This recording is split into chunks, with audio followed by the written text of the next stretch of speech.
Hello, everyone, and welcome to another episode of Mikey on Mute.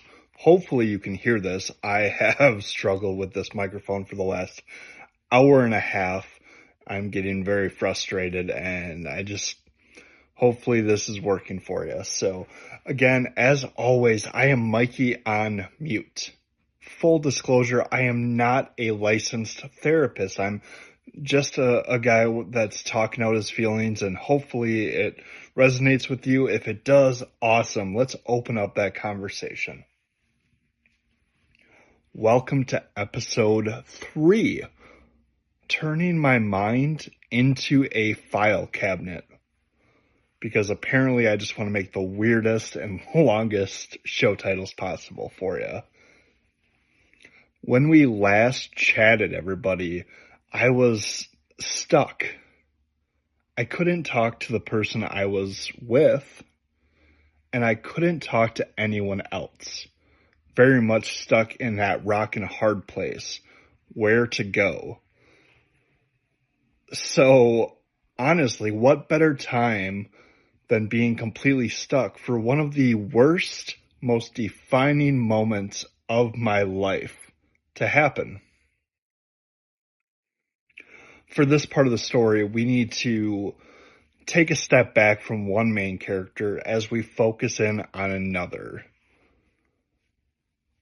I know last episode we talked a lot about the person I was with previously.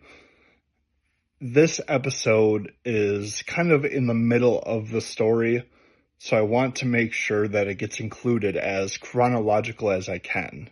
I told you at the beginning of the series that this may jump around a little bit, so hopefully it's not too confusing. But again, we are stepping back from one character and introducing a brand new one to you. This character, ladies and gentlemen, my mother. Mom was the biggest supporter of me that I knew for the longest time. Honestly, my mom was the one person that made me feel any sort of confidence, any sort of the world is right for a lot of time in my own life. There was a good period where my mom was the only parent I felt comfortable talking to. She really had a knack of understanding how I was feeling and being able to put me at ease. My mom was a very strong woman, ran a daycare in-home for many, many years, changed a lot of lives, just an incredible woman. The mom I knew in my childhood was quite quiet, if you will. She was under my dad's control, so to speak, not in an abusive way, but in a way that mom always kind of knew her place in the household.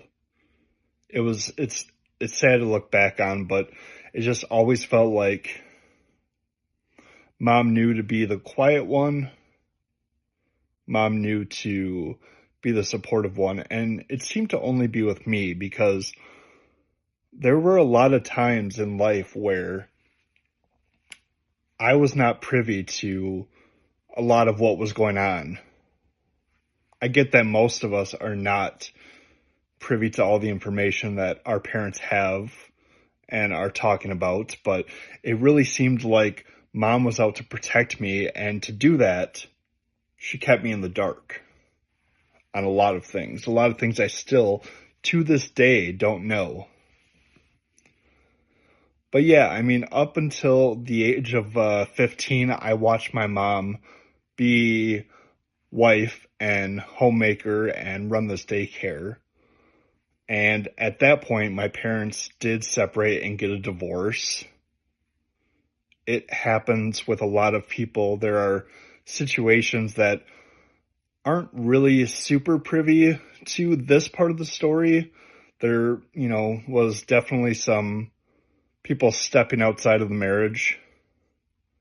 However, at this point, I've kind of made peace with this part of the story. So I just want you to know that this vague timeline is going to skip over a couple of the details, but they did get a divorce.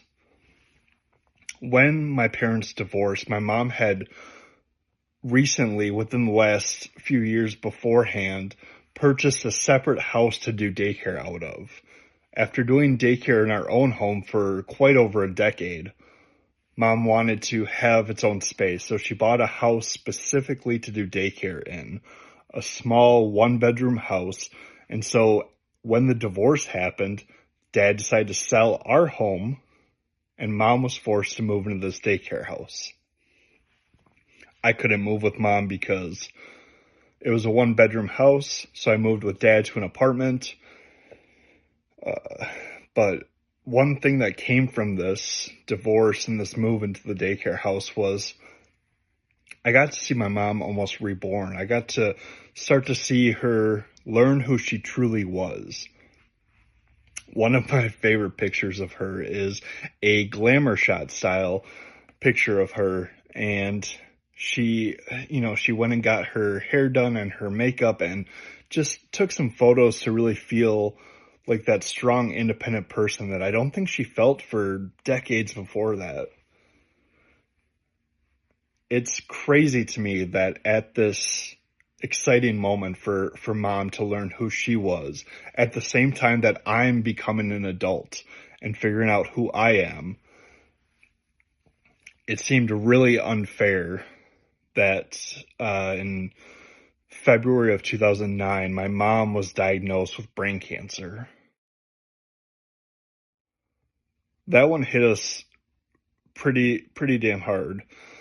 I would have been, was that 19 or going on 19?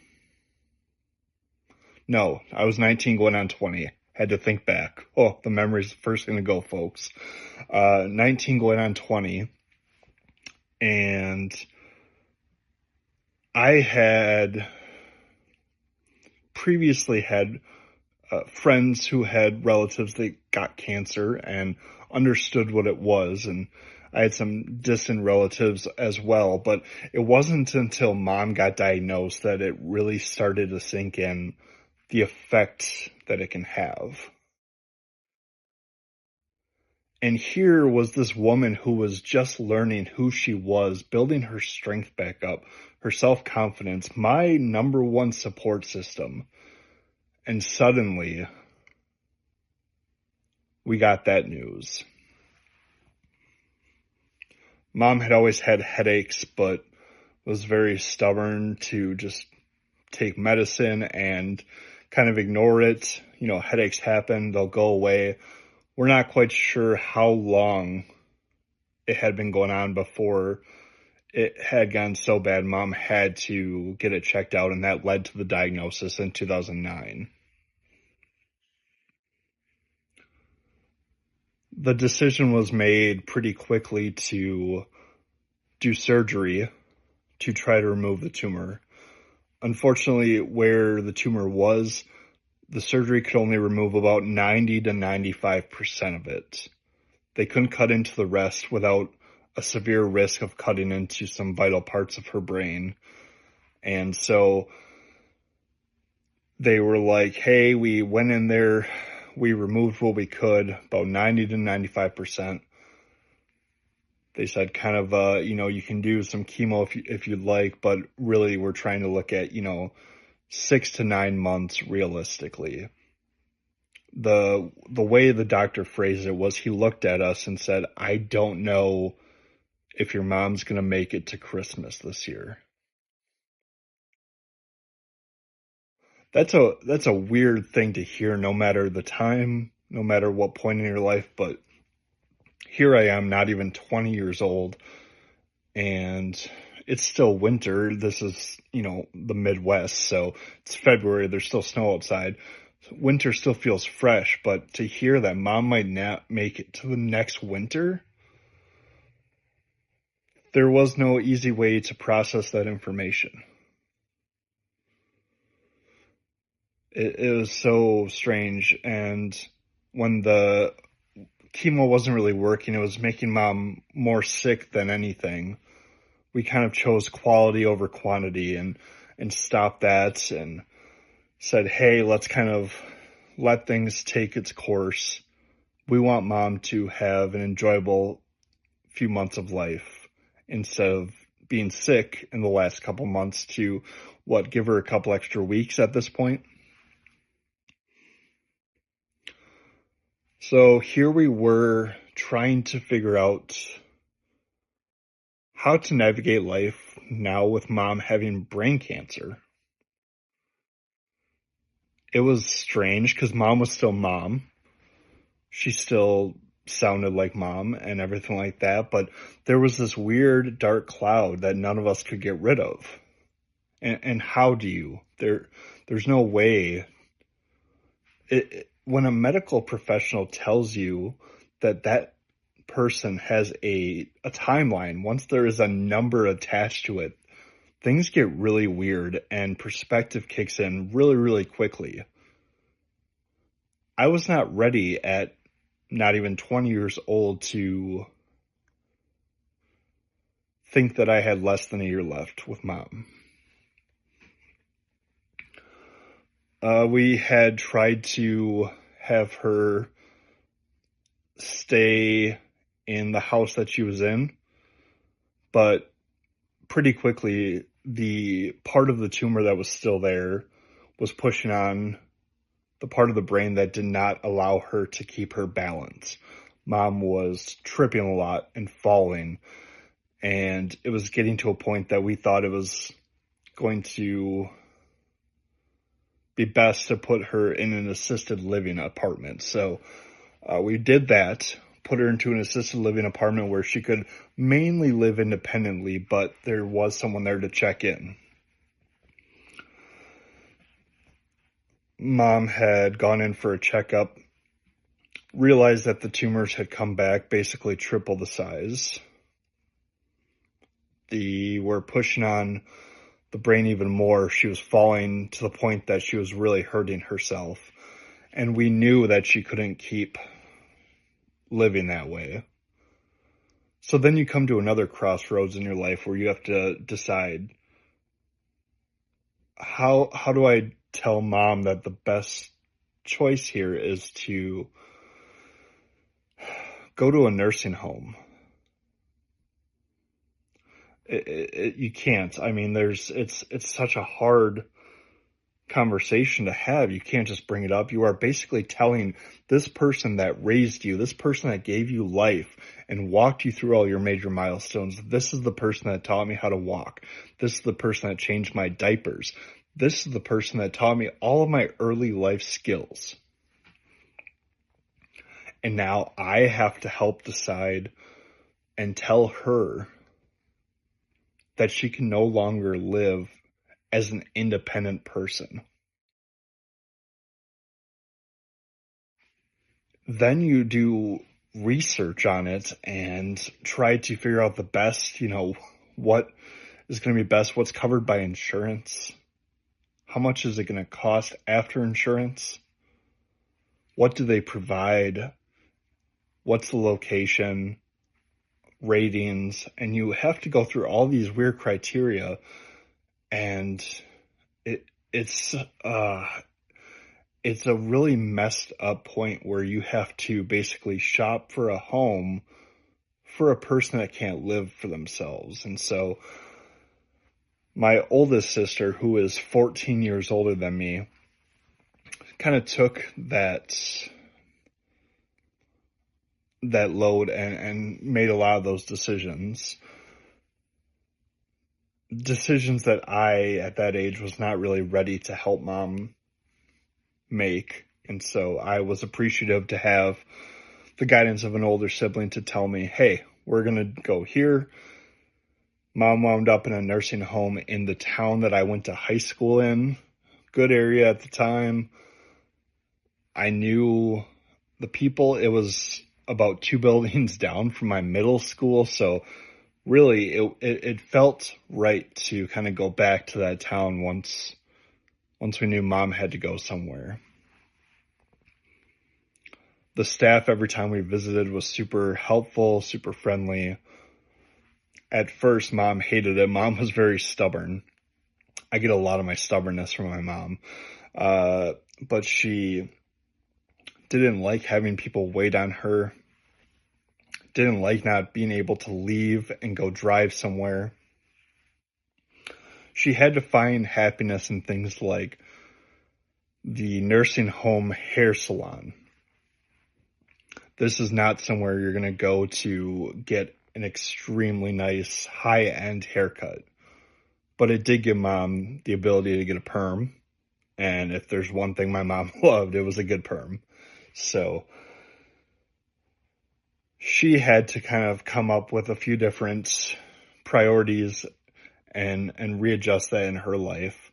She had lived life with different set of values and priorities up until that point, and then had to shuffle them once again. And I think that's a good lesson, that there are going to be a lot of times in life where we have to shuffle our priorities and rediscover if they fit in with our values. Hopefully it's not because we all are forced into a nursing home early, but it did give me that perspective as I look back, that there are going to be a lot of times where you have to take time and adjust your list, what's valuable to you, and focus on how you can make the best of the situation. When I tell you my mom was stubborn, I can say it over and over, but let's give you some numbers to put to this stubbornness. In February of 2009, my mom was given 6 to 9 months to live. 9 months on the far end of things. My mom was such a fighter, such a stubborn in the best way woman, that she fought for 7 years. Not months, years. 7 years. She basically wanted to look that doctor in the face and be like, stop giving people a timeline, because this is what can happen. Thankfully, my mom was a positive outcome on that timeline. I know there are a lot of people that are on the short end and don't quite make it to even the minimum doctors say. I can hold some resentment at that time to the doctor about giving us an incorrect timeline. But ultimately, they're just humans trying to give their best educated guess. They've gone to school for a long time. They've seen this kind of thing, and they're just giving you an average. At the end of the day, they don't know your clock any more than you do. So it's just always a little fun tidbit to bring back that fun stubbornness of how stubborn was Mom. Well, they gave her 6 to 9 months and she fought 7 years. So there you go. Kind of just like a little middle finger to that doctor in the best way possible. So 7 years brings us to April of 2016. April of 2016, as I've gone through my work in the last few years, going through my mental health journey and trying to pinpoint pivotal moments where things changed or something happened to really cause a disturbance in how I process things. This became probably one of the biggest turning points of all. I can look back and see that there were times in my childhood where I was not feeling heard and life took a turn there. I can look back in, high school years, and there were definitely some defining moments that changed the course of how I took on life. Having my oldest son when I was 19, that was a pivotal moment that changed everything. But as I look back, April of 2016 completely changed how I was processing anything. So to kind of rope in last episode, here I am dealing with a marriage. At that time, I was 3 years into the marriage, one where I wasn't feeling like I had a safe space to talk things out. I was not being allowed to talk outside, whether that was a therapist or friends or anything like that. Balancing that, balancing my youngest son at the time would have been 5 at this point. So I have a 5-year-old at the time. I have my oldest son who was, oh my gosh, I don't know why it's in my head incorrectly here. Sorry. So 2008 to 2016, 8. Sorry, math was not math in there for a hot second. So 5-year-old and an 8-year-old, I have this marriage that I'm not feeling heard in. I'm not feeling safe in. There's a lot of narcissism happening on both sides. I will take full accountability for my stuff too, because it was a back and forth with my ex. And then bring me to April 2016. So I'm dealing with all of this. And then my sister and I get a call from the nursing home, and it's hospice. We knew one of the hospice nurses because mom used to babysit her son. So in the daycare that mom did. And so once she had realized mom was in that nursing home, and kind of when it got to a point where she really needed extra help, this individual that mom knew, because she was, mom was the daycare that she brought her son to, volunteered or tried to get herself into that nursing home to be around mom. Well, we got a call from this individual, which kind of should have been a red flag at that point, because any calls would have been from the nursing home directly, and instead it came from this individual. So here became another time where I had such a weird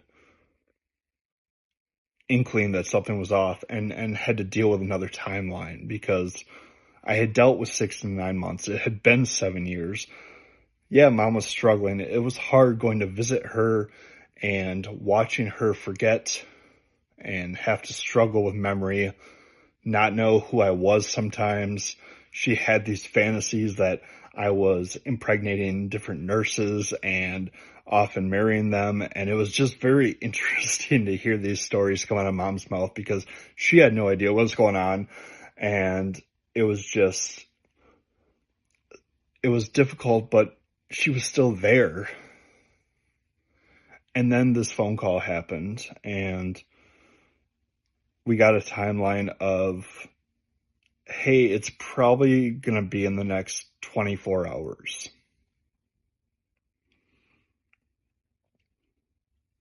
We didn't have to ask what it was.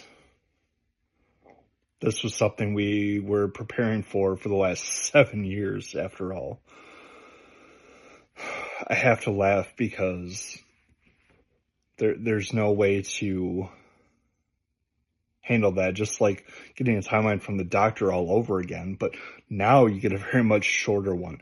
Within the next 24 hours, she's going to be gone. All of that emotion from February 2009 rushed back,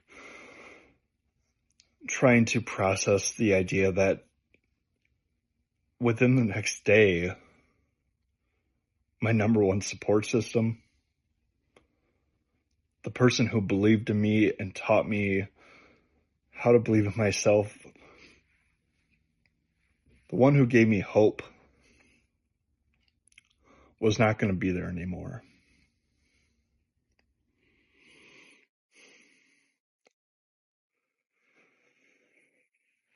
My sister and I went to the nursing home,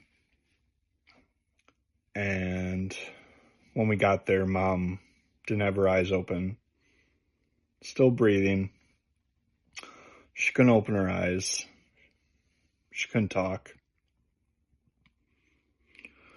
hospice nurses surrounded, and so it was this weird situation now that we were here and had to kind of just watch things progress as they will. My sister was a complete wreck, crying over Mom and reassuring her that we were going to be okay, that it was okay to let go of the pain, and that, everyone will be safe and taken care of, and trying to wish the best for Mom going forward. I couldn't really have conversations like that with Mom. I didn't know how. It seemed too real to tell her it was okay to go, because in my mind I was pissed. No, it's not okay to go. I need you here. I know you're suffering. I know that you have been suffering for the last 7 years, but I wanted to be selfish. I couldn't have those conversations. So I sat there and supported my sister and sat over Mom, and my sister and I collectively did something we thought we'd never have to do. And we watched Mom take her last breath, which is a weird, fucked up thing to watch somebody take their last breath. You see it in movies and TV shows,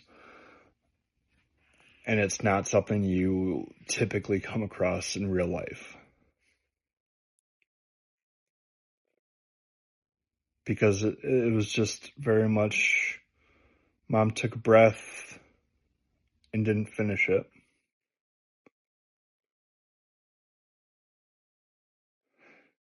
It was at that moment a switch flipped. Something completely different happened inside my head. The first thought I had was that I knew I had to take care of everyone else. I don't know if it was my sister's words or some sort of false thing I was told growing up, or what it was. I don't have the mental spoons to dig in what it was, but I knew suddenly I stopped caring and having my own needs. I didn't have them. They weren't there anymore. In my head, out the window, I needed to protect everyone. I needed to protect my sister. I needed to protect my ex-wife. I needed to protect my boys. I needed to protect everyone, and to do that, I shut everything else off.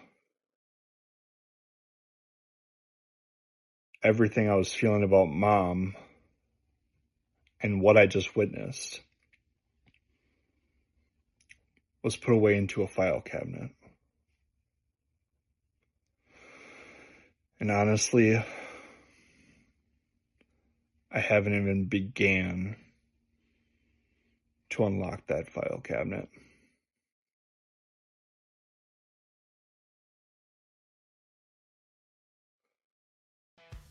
Until the next part of the story, this is Mikey, going back on mute.